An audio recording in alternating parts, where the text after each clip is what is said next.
Welcome back, thanks for watching, Happy New Year, and we're gonna have a banging 2024. So we've had a bit of a break for YouTube the last sort of 4 weeks or a month, but we have been working in the background, so it's good to be back. Let's go over what we have done, mainly to the 32. Starting in the engine bay, you can pretty well see everything's back together now, and in fact I did have the whole car back together and running, but I have a leaking front crank seal. We did replace it, it was a new seal, but this is a little bit tricky because we've got a Callie's oversized crank, which has got a 45mm snout instead of a standard RB26, which has a 35mm snout. But because the snout or the front of the crank nose is bigger, 45mm, and then you put an oil blank off plate, which is standard size, your seal is really, really skinny. But I've got a new seal coming. All the hot sides done, all the cold sides done. We got the Hypertune fuel rail on, which finally turned up. Hypertune are going to replace this intake manifold. I'm not sure if you can see there, but the ceramic coat is peeled off quite badly. And you can sort of see up the front how good it does look, and then that's what it should look like all the way through. Oversized ITBs. I have had the car running, so we've had it all set up and running. It sounds awesome. Hopefully we have a sound clip and we can sort of insert that here somewhere.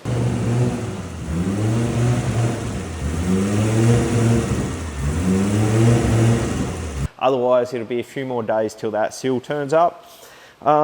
Oil filter relocated. We had an alternator failure, so a brand new alternator on there. For some reason, the car wouldn't charge. Because it was a brand new alternator, I didn't even think about checking it, and I went right through the whole car, had the dash out, I had the wiring out to find everything was okay, and it was just a faulty alternator. So I guess there was a lesson learnt there. Don't always rely on brand new parts because they can be faulty. Let's go have a look in the boot, because that's where I've spent pretty much the whole last 4 weeks.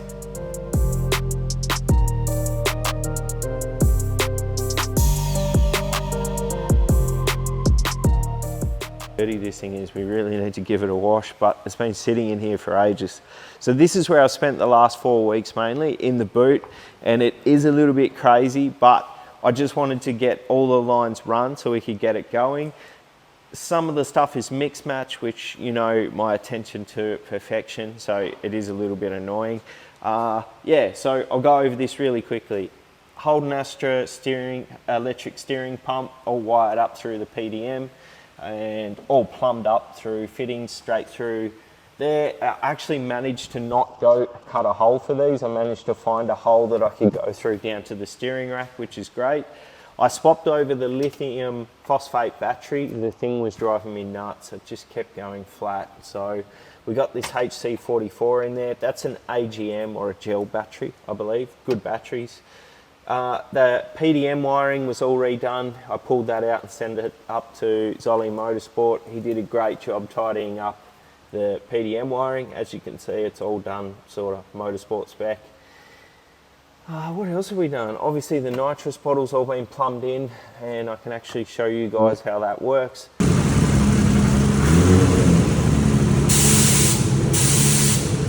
And then I had to put a catch can in the boot.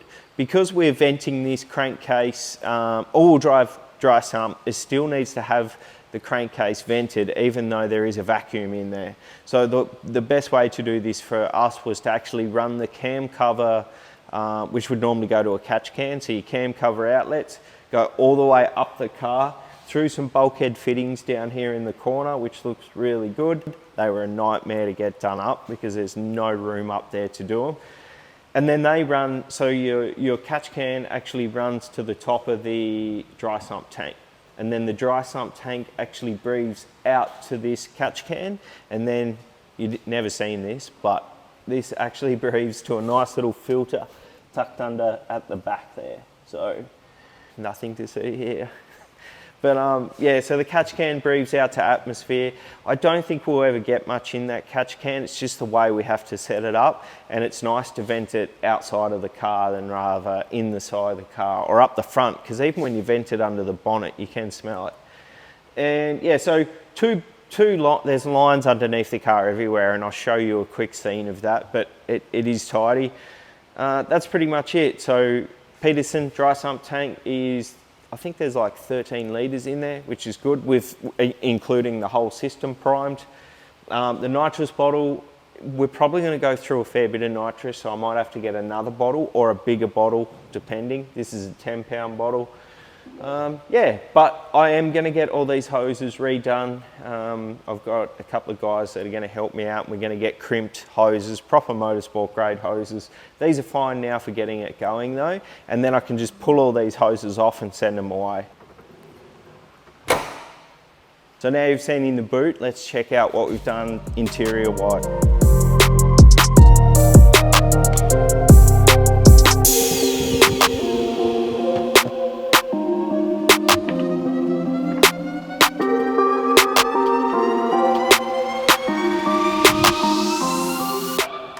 So I had the whole interior out of it, obviously, had everything cleaned and tidied up. So I'm not sure if we've shown you, but we pressure washed the carpet and then dried it properly and brought it back to life. It actually looks really good. And probably the biggest change in here is the Hollinger display, which we've finally got up and working. So Mitch managed to wire that in between the gear position sensor, which goes to the M-Tron, so it actually picks up. The other thing is this 8-button CAN keypad. Now this is pretty spectacular, I think. So we all know Pete from PT Motorsport, use the code NORI on discount, don't forget that. But I sent a photo of this ashtray to Pete, and that's all I did. I just sent him a photo of it saying, here's the ashtray, do you think we could fit a CAN button into where the ashtray sits? Literally 3 weeks later, this turned up all done. So he managed to 3D print a ashtray from a photo and get the size to like literally precision perfect, and yeah, nice and easy. So we just got a CAN bus jumper which goes into the keypad, and that clicks in there literally like an ashtray does, and you've got another set of buttons. So now we've got our main ones here beside us this is the Dartone Racing, and this one's from Pete. I think it's really cool there because it's allowed us to keep the factory center console and the factory sort of dash, and then we've upgraded it. So all these work too, so that there turns on our power steering in the boot. Something is really cool about this boost. So see how you have the two boost up and down there? So what you can actually do is, instead of having one button do it, they actually sort of work together. So if you want to go up in the boost, it starts over here and you go 1, 2, 3, 4, 5, 6, and it actually goes across the two buttons. There you can see the Hollinger display. It is a little bit delayed when you first turn it on, but I think that's just the way it is. Once it's working, it's fine. So there's first, there's neutral. Nothing's changed other than that. So the interior of this car still blows me away. So that's the 32 pretty much done in a nutshell. We will be doing a lot more driving of this as soon as we get the motor going, but let's go check out the 33.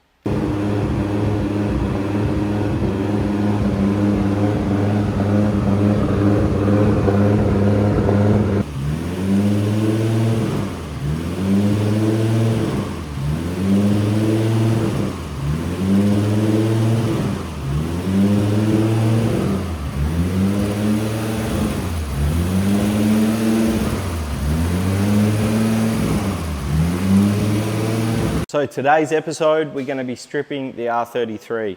I've already started taking little bits and pieces off, and I'll be honest with you, the condition of this car it's good on the outside, and the interior is mint, luckily. The outside doesn't matter because we're giving it a paint job, but underneath this car has been driven, whereas the 32, we got so lucky. Having said that, look at these rails. You never see straight rails on GTRs. So I've been lucky enough to get, like, there's a little dent here and there, but we can probably fix that, to be honest with you. But the majority of the actual rails is in really good nick. So with this car, unlike the 32 we only did a outside respray to the bottom of the doors. So the difference with this car is we're actually going to paint underneath the car white. So everything's going to have to be perfectly pristine. You see any old crummy parts and they're going to stand out like anything. So subframe out, engine out. I've already started getting the rear diff and rear subframe out. We then have to fabricate up some wheels to get it up to Brad's to get this thing to paint, because the crunch time is happening right now. We don't have long to get this car done. The wheel liners or the guard liners only go up to there. Now, it doesn't look like it's been cut, but surely Nissan run guard liners all the way through on 33s, because look at this, it looks way open.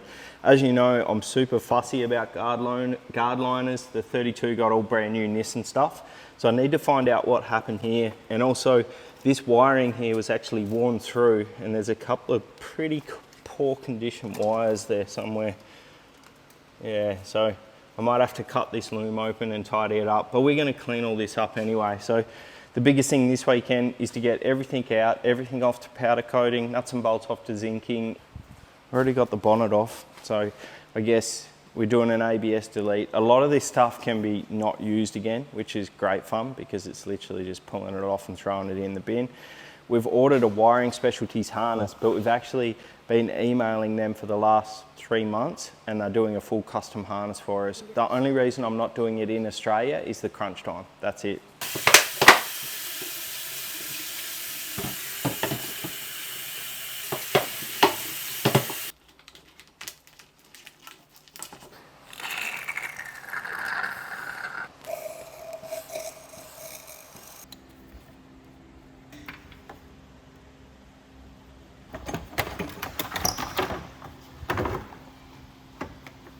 Got one of these goes down to the alternator and the other one goes back. I'd say that's the one from the boot, the battery cable. Yeah.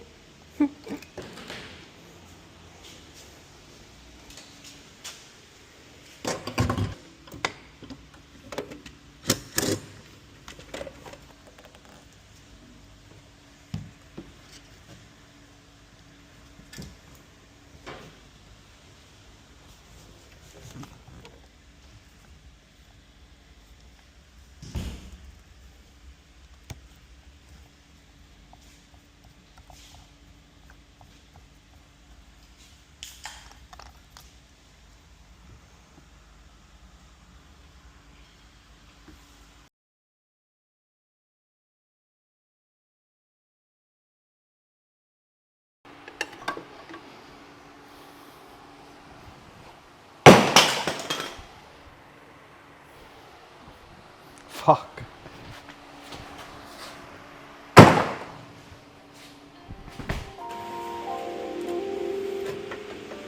off as well. Alright, thank you. So that's a wiring on it.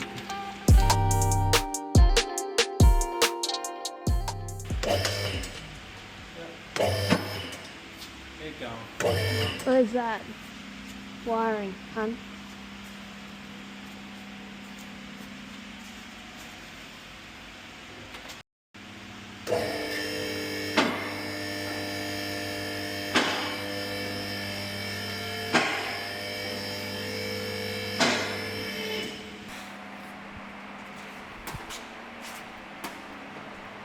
It's been so long since I pulled a complete standard RB26 out of the GDR, and you don't realise how much stuff is on these things that we actually don't reuse. The amount of stuff that we don't reuse when we put them back in, like it takes me 4 hours to get an hour out of the 32, and this took a day. Like it's, yeah, but it's out.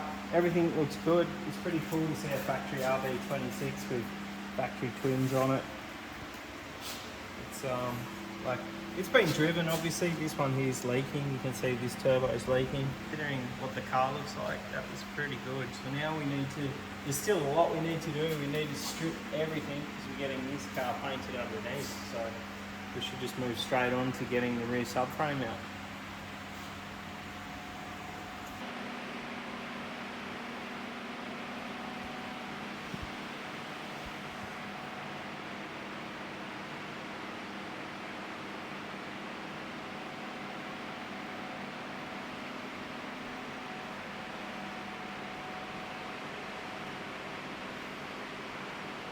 Obviously got the motor out. That was a pretty good day to get that out. So now we got to strip it down and start organising all our parts of what we're going to vapor hone, powder coat or get zinc coated. and then strip it all. And obviously we've got a pallet of stuff there that's got to go down to Anthony at Dartone Racing to get ready to build the motor. So it's going to be a fun build. We don't have much time, which I think actually makes it more exciting. But yeah, we'll see how we go. We're going to get the subframe out next. We'll probably do that next episode and take it from there. Thanks for watching. Don't forget to like, comment and subscribe. Obviously, we want to have a good year this year and it'd be cool to get those numbers up. Thanks for watching.